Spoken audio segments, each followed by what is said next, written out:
사랑하는 성도 여러분, 우리는 오늘도 하나님의 은혜 속에서 살아갑니다. 그리스도 예수 안에서 한 말씀을 듣고 같은 십자가의 길을 걸어가고 있습니다. 그러나 받은 은혜에 대한 반응은 각각 다릅니다. 어떤 사람은 작은 일에도 하나님께 큰 감사를 돌리며 살아갑니다. 어려움 가운데서도 하나님의 손길을 느끼며 감사를 돌리는 이들도 있습니다. 그러나 어떤 사람은 풍성한 은혜를 받고도 감사에 인색한 경우들도 있습니다.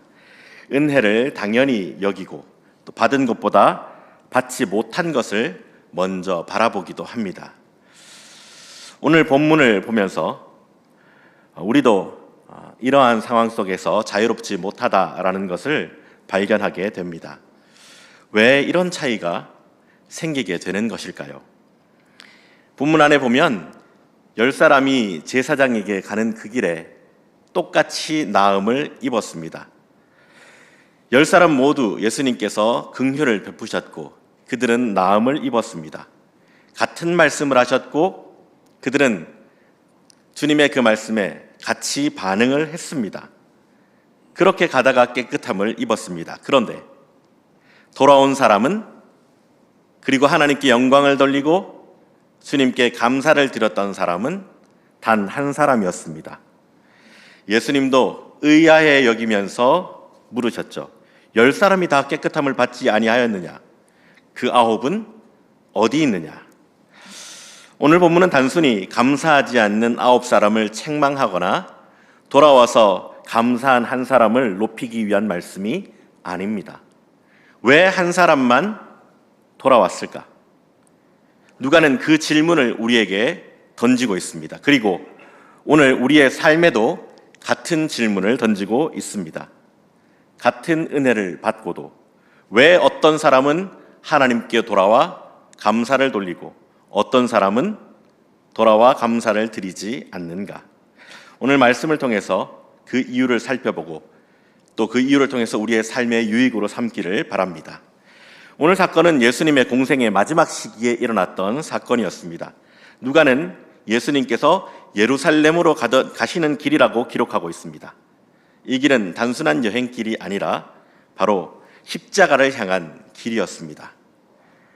예수님께서는 당신을 희생하여서 온 인류를 구원하시기 위해서 예루살렘으로 향하고 계셨던 것입니다. 누가는 그 길을 이렇게 묘사합니다. 예수께서 예루살렘으로 가실 때에 사마리아와 갈릴리 사이로 지나시다가 한 마을에 들어가시니, 예루살렘으로 향하던 그 여정에서 한 마을로 들어가셨습니다. 고단한 여정길 가운데 먹을 것이 필요해서, 아니면 목이 말라서, 혹은 휴식처가 필요해서였을까요? 아닙니다. 그곳에 주님의 긍휼이 필요한 사람들이 있었기 때문입니다. 그 마을에서 예수님을 기다리고 있었던 사람들이 있었습니다. 그들은 10명의 나병 환자였습니다. 나병에 걸리면 병 자체보다 더 무서운 것이 있습니다. 그것은 바로 공동체로부터 쫓겨나는 것이었습니다. 레위기 규정에 따르면 나병 환자는 옷을 찢고 머리를 풀며 부정하다 부정하다 외치며 사람들이 자신의 곁으로 오지 못하게 하며 자신이 얼마나 부정한 이인지 드러내야 했습니다.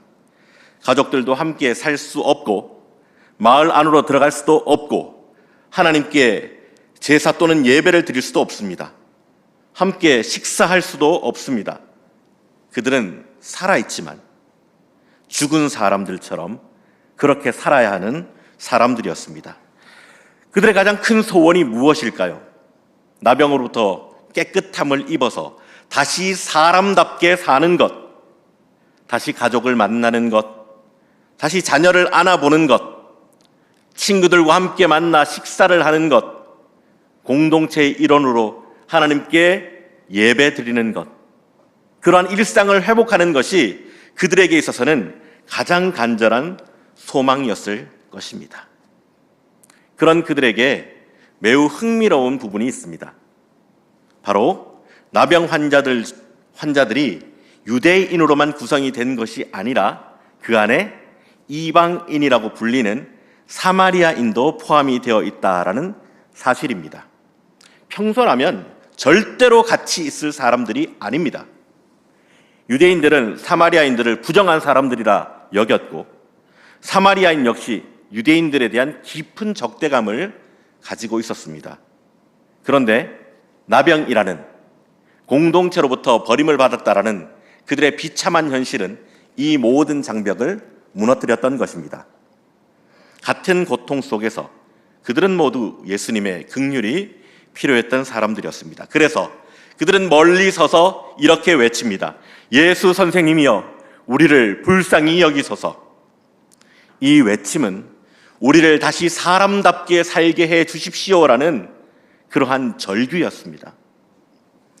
예수님은 그들의 부르짖음을 외면하지 않으셨고 뜻밖의 말씀을 하십니다. 가서 제사장에게 너희의 몸을 보여라. 나병 환자가 공동체로 돌아가기 위해서는 병으로부터 깨끗함을 입은 후에 제사장이 회복되었다라고 판정을 해야 합니다. 그런데 아직 병이 낫지 않은 그들에게, 깨끗하게 고침을 받지 않은 그들에게 제사장에게 가라라고 굉장히 의아한 명령을 내리십니다. 그런데 신기한 것은 이 10사람이 모두 다 주님의 말씀에 따라서 제사장에게 향해 가고 있었다라는 겁니다. 그리고 가는 길에 오늘 본문에서 본 것처럼 그들이 회복되는 놀라운 사실을 목격하게 됩니다. 10사람은 모두 같은 은혜를 받았습니다. 그런데 누가는 그 은혜를 받은 사람들의 반응에 주목을 했습니다. 은혜는 같았지만 은혜를 바라보는 시선이 달랐던 것이죠. 10명 중 9사람은 주님께 돌아오지 않고 한 사람만 주님께 돌아와 감사를 표했습니다. 9사람은 예수님의 말씀에 따라서 제사장에게 간 것으로 보입니다. 그들에게는 너무나 간절한 소망이 있었습니다. 오랜 세월 꿈꾸던 일상이 이제는 눈앞에 펼쳐지는 것만 같았습니다. 가족들을 만날 수 있습니다. 집으로 돌아갈 수 있습니다. 이제 그토록 그리워하던 사람들과 함께 살아갈 수 있고, 너 왔니? 라고 하면서 사람 대접을 받을 수 있는 상황이 된 것입니다. 그 기쁨이 얼마나 컸을까요? 그래서 그들은 계속해서 제사장을 향해 달려나갔을 것입니다. 그런데 한 사람은 가던 걸음을 멈춥니다. 나는 어디로 가야 하지? 나를 이렇게 회복시키신 분이 누구이지? 그는 일상의 회복보다 자신을 회복시켜 주신 분의 그 은혜에 주목하기 시작합니다. 그래서 그는 제사장에게로 가던 그 길을 멈추고 돌아서서 주님께 돌아옵니다. 그리고 하나님께 영광을 돌리고 주님의 발 아래 엎드려서 예수님께 감사를 표합니다. 엎드렸다라는 것은 매우 크게 감사합니다라는 의미를 넘어서 자신을 낮추어서 예수님의 권위와 그 은혜를 베푸신 하나님을 인정하는 예배의 행위라 할 수 있습니다. 그는 병고침만을 받은 것이 아니라 은혜를 베푸신 하나님을 그 자리에서 만난 것입니다. 9사람은 은혜의 결과, 즉 주님께서 주신 선물을 붙잡았습니다. 그런데 나머지 한 사람은 은혜를 허락하신 분을 붙잡은 것입니다.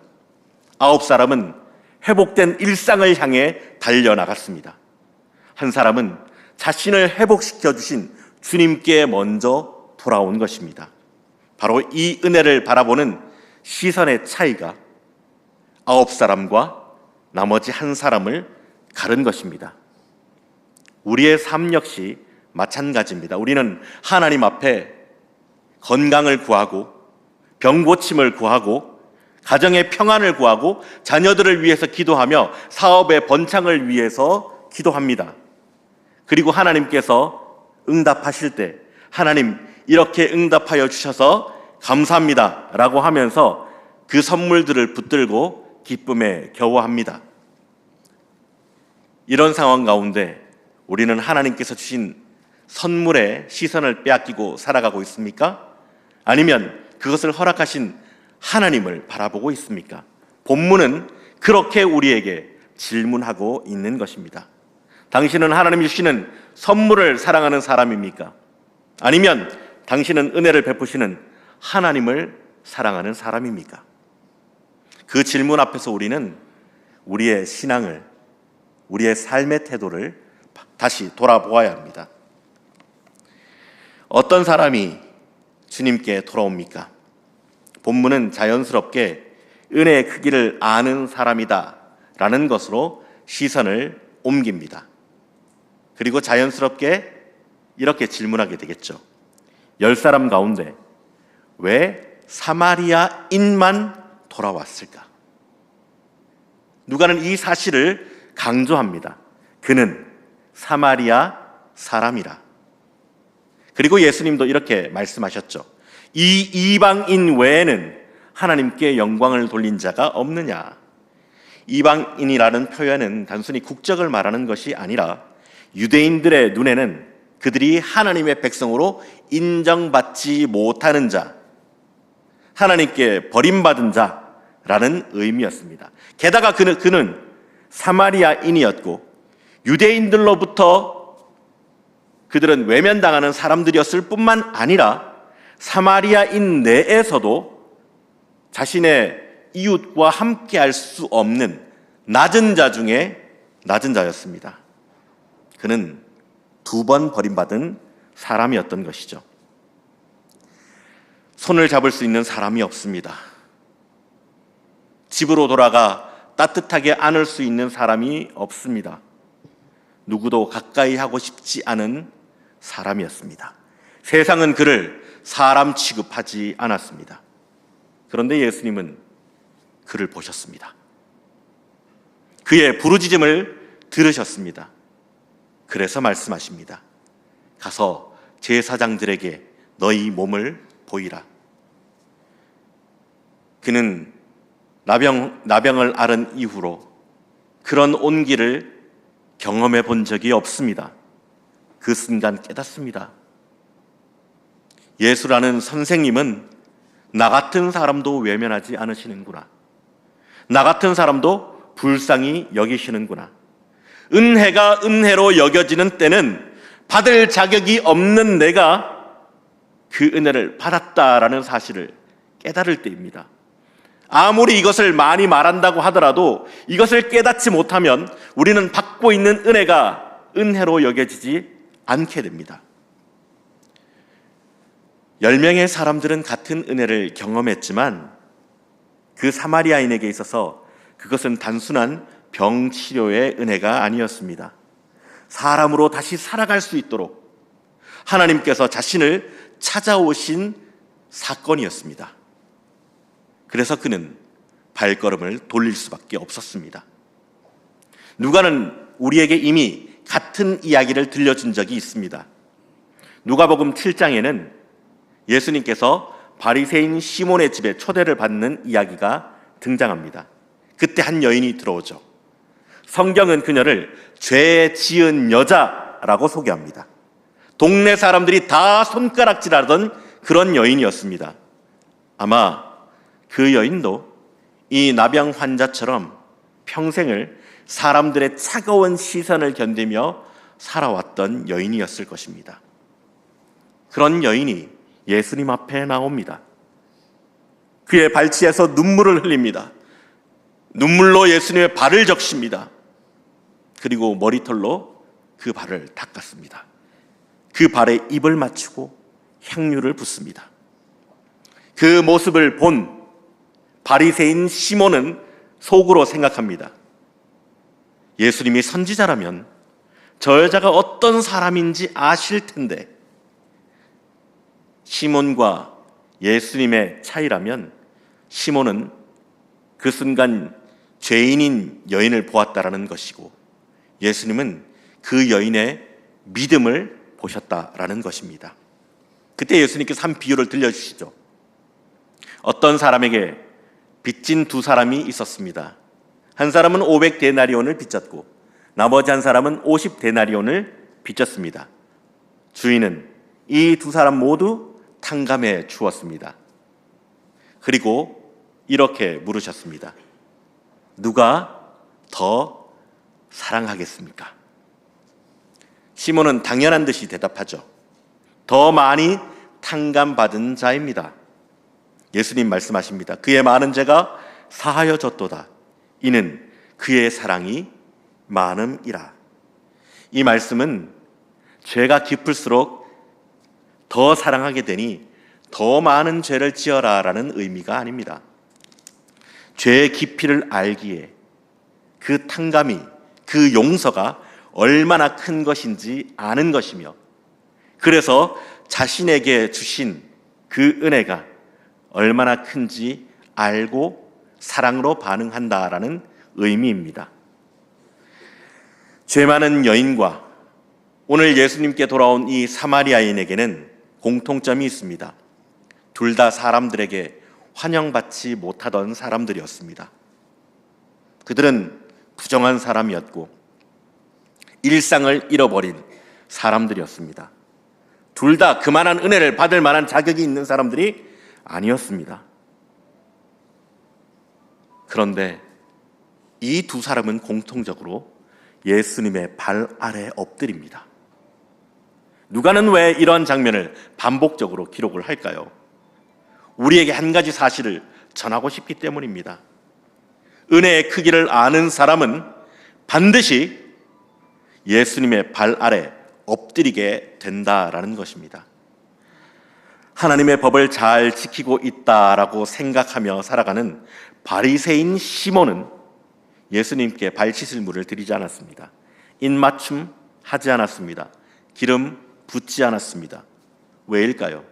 자신은 그렇게까지 크게 용서를 받을 만큼 잘못을 범한 사람이 아니라 하나님의 법을 잘 지키고 살아가고 있는 사람이라고 생각했기 때문입니다. 반면 그 여인은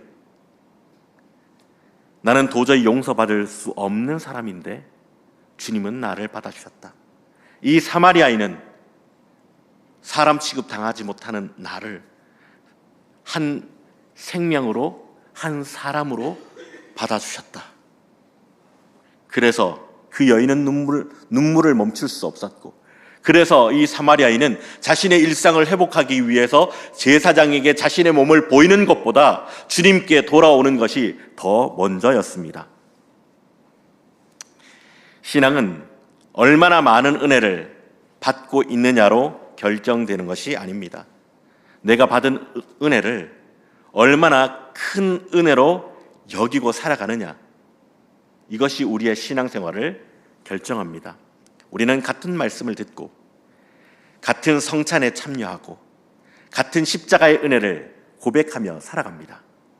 그러나 어떤 사람은 예배를 의무감으로 드리고 어떤 사람은 감격으로 예배를 드립니다.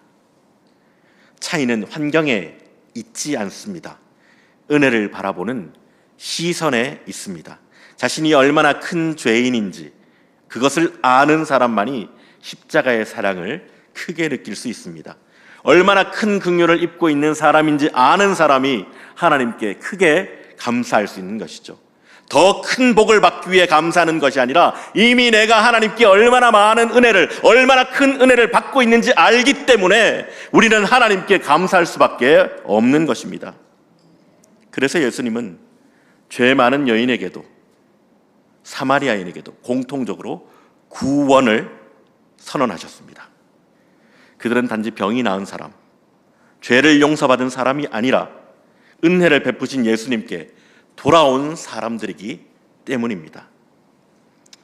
말씀을 맺습니다. 사랑하는 성도 여러분, 제사장에게 가는 길에 나음을 입고 제사장에게 향했던, 선택을 했던 그 9사람을 우리는 비난할 수 없습니다. 어쩌면 오늘 우리도 제사장에게 그 몸을 보이러 간 9사람과 같은 모습으로 살아가기 때문입니다. 그들에게는 잃어버렸던 일상을, 잃어버렸던 삶을 되찾는 것이 너무나 소중했습니다. 가족을 만나야 했고 집으로 돌아가야 했습니다. 그것은 너무나 자연스럽고 당연한 일이었습니다.